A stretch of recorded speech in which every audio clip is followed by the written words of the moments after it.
এটা কোনো জওয়ান বা পাঠান নয় যে তুমি গল্পের শেষটা জেনে গিয়েও তোমার কিভাবে বলা হয়েছে সেটা দেখতে ভালো লাগে। একটা কবিতা ছিল না যে পাহাড়ের বুক চিরে দেখো তীর তীর করে নদী বইছে। তো হাসতে হাসতে ঢুকবেন, হাসতে হাসতে না না না হাসতে হাসতে ঢুকবেন, খুব ইমোশন নিয়ে বেরোবেন।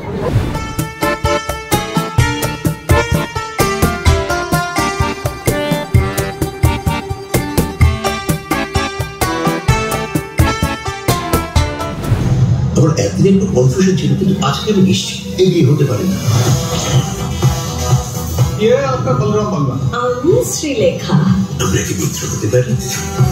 এটা এত সহজ নয় কিন্তু মাম্মি।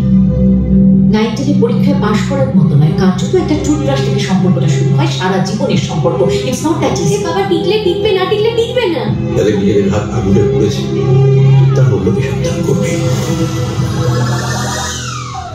চরিত্রটি সম্পর্কে হালকা একটু ঝলক পেতে পারি?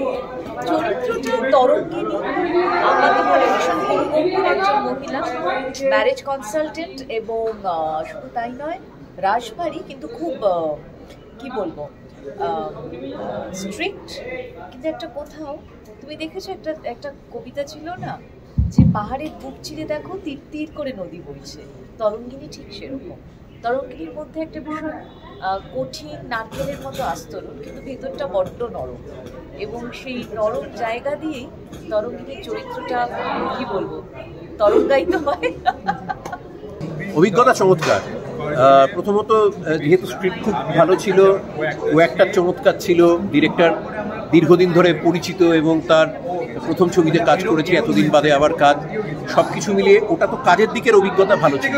দ্বিতীয়ত নৈনিতালে বেড়াতে যাচ্ছি, এইরকম একটা, যদিও কোথাও একটা বাইরে গেলেও বেড়ানোর খুব সুযোগ পাওয়া যায় না, কিন্তু কলকাতার বাইরে তো বটে, এবং তখন নৈনিতালে বৃষ্টি টিষ্টি চলছে, খুব যে সবসময় ঝকঝকে ওয়েদার পাওয়া যাচ্ছে তাও নয়, আমরা খুব কষ্ট করে করেই কাজ করেছি, কিন্তু স্টিল নৈনিতালে ওই 12-13 দিন ধরে আমরা কাজটা করছি এবং একটা চমৎকার গল্পের চমৎকার জার্নির মধ্যে দিয়ে যাচ্ছি। প্রত্যেকটা ছবিতে তো আমরা আরেকটু করে শিক্ষিত হই, আরেকটু করে কিছু বোধ হয়, অভিজ্ঞতা হয়, পরবর্তী জীবনে নিজেদের অভিনয়ে যেরকম সেটা কাজে লাগে, নিজেদের ব্যক্তিগত জীবনেও বিভিন্নভাবে কাজে লাগে। প্রত্যেকটা ছবি আরেকটু মানুষ হিসেবে আমাদের এনরিচ করে।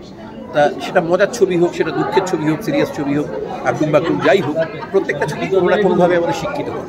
তো সেই জার্নিটার মধ্যে দিয়ে যাওয়াটাও একটা চমৎকার অভিজ্ঞতা।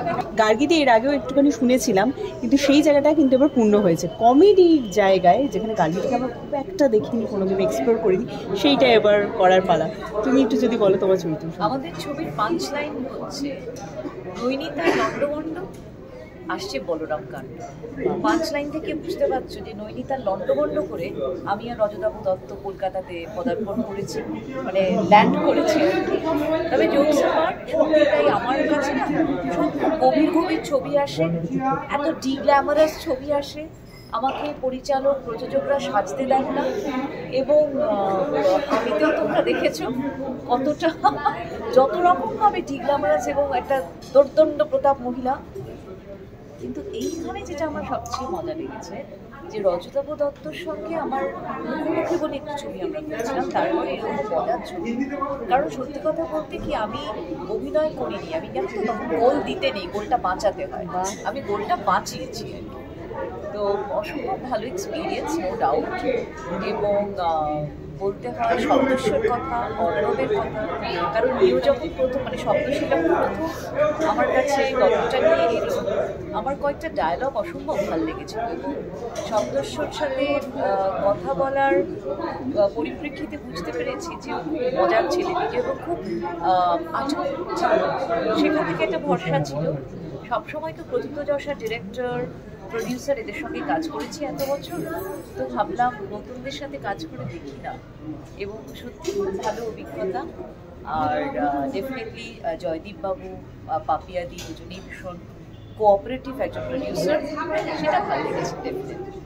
দেখা যাক, কারণ আমার মনে হয় এটা খুব ফিল গুড, যেটা ও বলছিল যে খুব ফিল গুড একটা ছবি, মাথা চুলকে ভাবার ছবি নয়, এবং খুব রিলিফ লেগেছে। মানে নৈনিতালের ওই যে নৈসর্গিক যে দৃশ্যটা ভালো, ওটা ইটসেলফ এত রিলিফ না, মানে বড় পর্দায় যখন এই সবুজ পাহাড়টা আসবে ঝট করে, তখন ঝট করে একটা ঝপ করে একটা আনন্দ আসবে মনে, সেইটা আমি গ্যারান্টি দিয়ে বলতে পারি এই ছবির ক্ষেত্রে।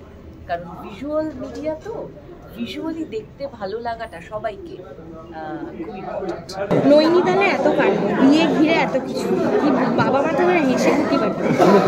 বাবা মার অবস্থা সব থেকে খারাপ, কারণ বাবা মাই চেয়েছে নৈনিতালে এসে বিয়েটা ভাঙা হোক, কিন্তু বিয়েটা তো হয়েই ছাড়বে, মানে হবে কি হবে না ঠিক জানি না, মানে সেটা দর্শকরা দেখবেন। কার সাথে হবে সেটাও কেউ জানে না, সেটাই হচ্ছে কার সাথে বিয়ে হবে এটাও কিন্তু এখন কেউ জানে না, সুতরাং সবটাই জানতে হলে কিন্তু বলরাম কাণ্ড বলে গিয়ে সবাইকে দেখতেই হবে। পাত্র নিয়ে কি এত কাণ্ড? হ্যাঁ, পাত্রকে ঘিরেই কি এত কাণ্ড? ডেফিনেটলি পাত্রকে একদমই, পাত্রকে তো দেখেনি বাবা মা, পাত্র কে সেটা তো বাবা মা জানেই না। বাবা মা শুধু শুনেছে যে মেয়ের বিয়ে হচ্ছে এবং মেয়ে ইনভাইটও করেনি, ওরা ডিরেক্ট চলে গেছে প্লেট গোনা এবং সবটা মিলিয়ে মেয়ে, মানে এটা আমার মনে হয় এখনই মেনে বলতে পারবো না, এটা আপনারা হলে গিয়ে দেখলে বুঝতে পারবেন যে বাবা মার সাথে মেয়ের কি সম্পর্ক, কি ইকুয়েশন, কেন বাবা মাকে ওরা ইনভাইট করেনি বিয়েতে। তো সবটাই কিন্তু খুবই ইন্টারেস্টিং এবং তার সাথে প্রচন্ড আনন্দ, প্রচন্ড মজা আছে। শুধু তাই না, আমি বলবো যে এর সাথে কিন্তু ইমোশনাল কানেকশনও আছে, তো সবাই ভীষণ রিলেট করতে পারবে। যেমনটা বললে প্রত্যেকটা ছবি কিছু না কিছু এনরিচ করে লাইফকে, তো এই ছবিটা থেকে কি এনরিচ করবে? ওই রকম ভাবে বলা খুব শখ, মানে ওটা কাগজে লিখে 1 2 3 4 নয়, ওটা একটা মানুষের টোটাল সমৃদ্ধ হয়ে ওঠার ব্যাপার। তো সেটা বিভিন্নভাবে চলতে থাকে।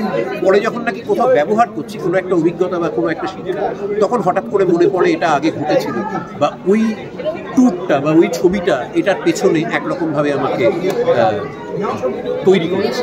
লুকটা যখন আমাকে বলা হয়েছিল, মানে লুক সেটের দিন যেদিন আমাকে বলা হলো যে এরকম সামনেটা অন্যরকম একটা ফ্রেঞ্চিস এরকম থাকবে, তো আমি প্রথমে একটু ভয়ই ছিলাম যে কিরকম লাগবে আমাকে দেখতে, কারণ সেটা আমি জানি, থ্যাংক ইউ আর্য, সেটা আমি জানি, বাট আগেন মানে একটা অন্যরকম লুক, তো আমি একটু তো নার্ভাস ছিলাম। বাট আগেন যখন পুরোটা হলো লুকটা, আমি কিন্তু প্রচণ্ড হ্যাপি হয়েছি, কারণ আমার যে বয়স তার থেকে আমাকে অনেকটাই কম বয়সী একটা মেয়ের চরিত্র প্লে করতে হয়েছে, অবন্তী অনেকটাই ছোট। তো তখন আমি লুকটা করে দেখলাম যে না, এবার কিন্তু একদম অবন্তী মনে হচ্ছে। সো মানে আমি খুব হ্যাপি আমার লুকটা নিয়ে, অ্যান্ড যেহেতু ঐশ্বর্য থেকে অবন্তীকে অনেকটা আলাদা লাগছে, আর ওরা সত্যি অনেকটাই আলাদা মানুষও, তো সেই হিসেবেও খুব ভালো লাগছে। তো বলরাম কাণ্ড মানে এরকম একটা অদ্ভুত নাম, সঙ্গে ট্রেলারটা দেখলাম প্রচণ্ড হাসির ট্রেলার, তো তুমি বললে যে বেশ কিছু ইমোশনাল জার্নিও রয়েছে, তো একটু যদি জিনিসটাকে একটু ব্যাখ্যা করো। হ্যাঁ, ব্যাখ্যা করার কিছু নেই, ইমোশনাল জার্নি রয়েছে, কারণ গল্প একটা কমেডি তো মানে শুধুমাত্র কমেডিই থাকে না, তার মধ্যে একটা ইমোশনাল অ্যাসপেক্টও থাকে। সেটা বলতে চাইছি না, কারণ গল্পটা অনেকটাই অলরেডি তোমাদের বলে দেওয়া হয়েছে, 3-4টে চরিত্র নিয়ে মূল গল্পটা গড়ে উঠেছে, তার মধ্যে যতটা বলে ফেলেছি, বাকিটা বললে যদি গল্পের পুরোটাই বলে দিই লোকের দেখতে ইচ্ছে করবে, মানে তখন পড়ে থাকবে গল্পটা কি তা নয়, গল্পটা কিভাবে বলা হয়েছে তাই, শুধু গল্পটা কিভাবে বলা হয়েছে দেখার জন্য লোকের দেখতে ইচ্ছে করে।